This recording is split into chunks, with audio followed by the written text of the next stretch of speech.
Hello दोस्तों, हमारी आज की कहानी है पहली रात का वादा। तो आइए शुरू करते हैं। रात के अंधेरे में उस छोटे से पहाड़ी कस्बे से शहनाई की धीमी गूंजें आ रही थी। आज आरव और सिया की शादी थी। आरव एक सिंपल फैमिली से था। उसके पापा एक स्कूल में टीचर थे और माँ सिलाई का काम किया करती।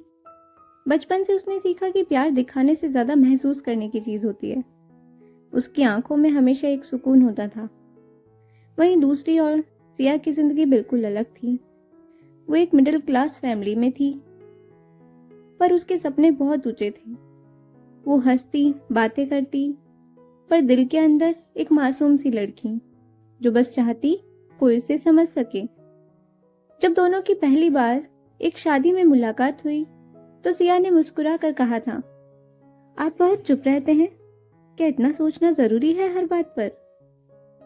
आरव ने हल्के से मुस्कुरा कर कहा था, शायद मैं शब्दों से ज्यादा आंखों से बोलता हूं। और उसी पल सिया की मुस्कान थोड़ी सी गहरी हो गई। शादी वाले दिन हर कोई बिजी था। सिया लाल जोड़े में बहुत सुंदर लग रही थी। आरव उसे देखता ही रह गया। उसका वो रूप उसकी आंखों में समाने लगा। आज से तुम मेरी जिम्मेदारी नहीं, मेरी जिंदगी हो, उसने धीरे से कहा था। जब फेरे पूरे हुए, सिया ने हल्के से उसकी आंखों में देखा। उसे लगा जैसे ये वही लड़का है जो मेरे हर दर्द को समझ सकता है। शादी हो चुकी थी। सिया आरव के घर पर उसकी दुल्हन बनकर आ चुकी थी। रात को वो आरव के कमरे में सजी हुई सेज पर बैठी थी। सिया के दिल में अजीब सी घबराहट थी। शादी की पहली रात, उन ख्यालों को सोचकर भी उसको डर लग रहा था। वो ये सब सोच ही रही थी कि किसी के कदमों की आवाज उसे सुनाई दी जो उसी कमरे की ओर आ रहे थे। कमरे में हल्की रोशनी, फूलों की खुशबू हवा में फैली थी। पलंग पर गुलाब की पंखुड़ियां, दीवार पर आरव और सिया की मुस्कुराती हुई तस्वीरें जो दिन में खींची गई थी, पर अब उसकी मुस्कान में एक अलग मायने थे। दरवाजा धीरे से खुला। आरव कमरे में आया। सिया ने धीरे से अपनी चूड़ियां सीधी की, घूंघट थोड़ा और नीचे कर लिया। आरव कुछ पल तक उसे बस देखता रहा। कमरे में सिर्फ धीमी पायल की आवाज थी। उसने धीरे से कहा, डर लग रहा है? सिया ने हिचकिचाते और मुस्कुराते हुए कहा, थोड़ा सा। सब कहते पहली रात अलग होती है। आरव मुस्कुराया।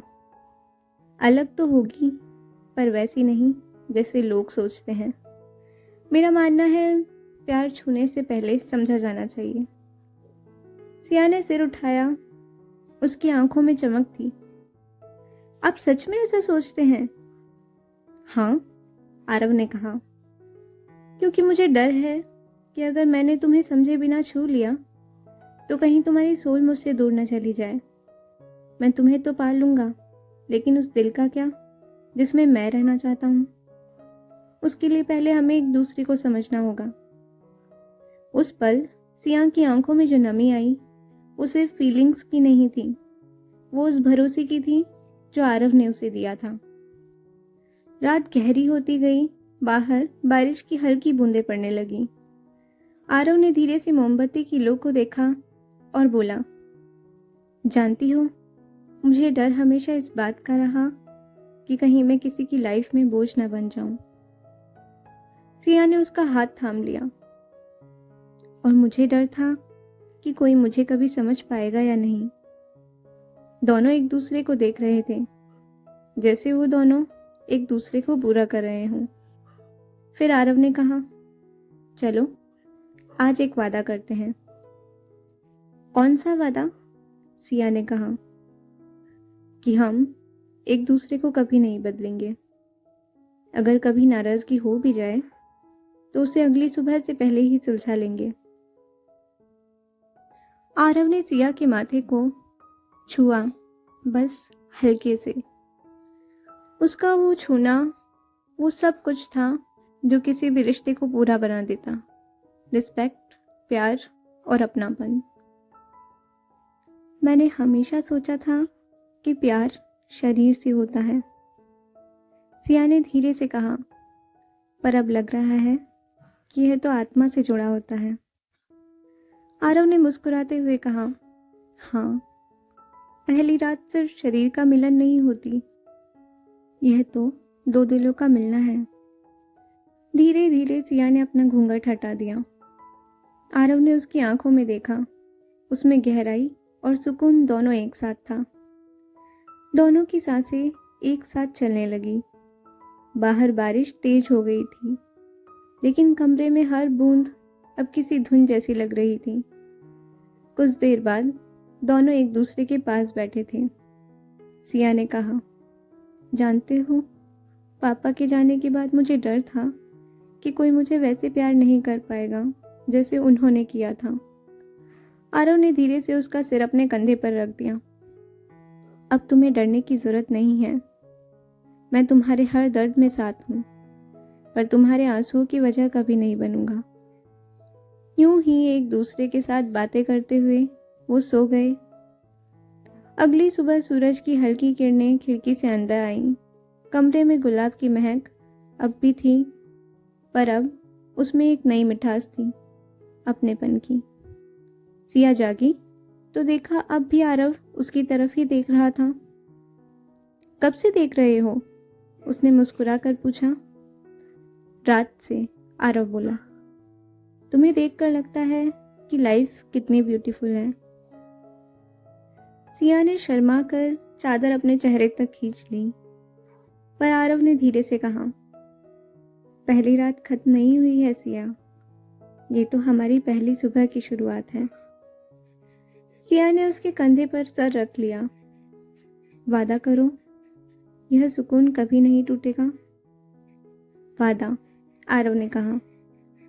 जब तक सांस है, ये रिश्ता भी सांस लेगा। समय बीत गया। आरव और सिया अब अपने 2 बच्चों के साथ रहते थे।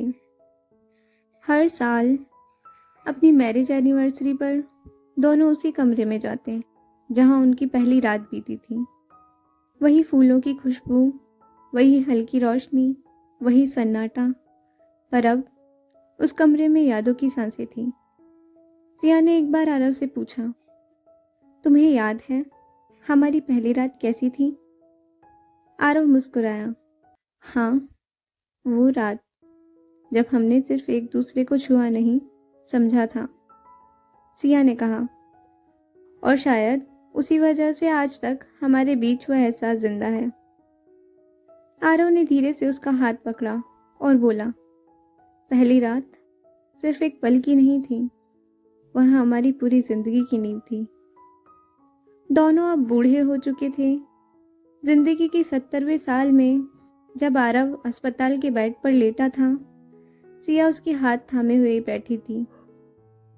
आरव ने बहुत धीमी सी आवाज में कहा, सिया, याद है पहली रात मैंने कहा था कि अगर कभी आंखों से बात ना हो तो चुप्पी से करेंगे। सिया की आंखों में आंसू थे। उसने सिर हिलाया। आरव ने मुस्कुराकर आंखें बंद कर ली और उस पल कमरे में वही खुशबू फैल गई, गुलाब की, बारिश की और उस रात की जब दोनों दिल एक हुए थे। सिया ने उसका हाथ अपने हाथों में लेकर कहा, हमारा वादा अब भी पूरा है, पहली रात आज भी जिंदा है। आरव जा चुका था और सिया अब अकेली थी, उसकी यादों के साथ, उस पल के इंतजार में जब वो भी इस शरीर से मुक्त होकर अपने आरव से मिल जाएगी। आज की ये कहानी आप लोगों को कैसी लगी कमेंट में ज़रूर बताएं। अगर कहानी अच्छी लगी हो तो लाइक और शेयर करें, और ऐसी ही और कहानियाँ सुनने के लिए हमारे चैनल स्टोरी टेलर डीना को ज़रूर सब्सक्राइब करें। Thank you.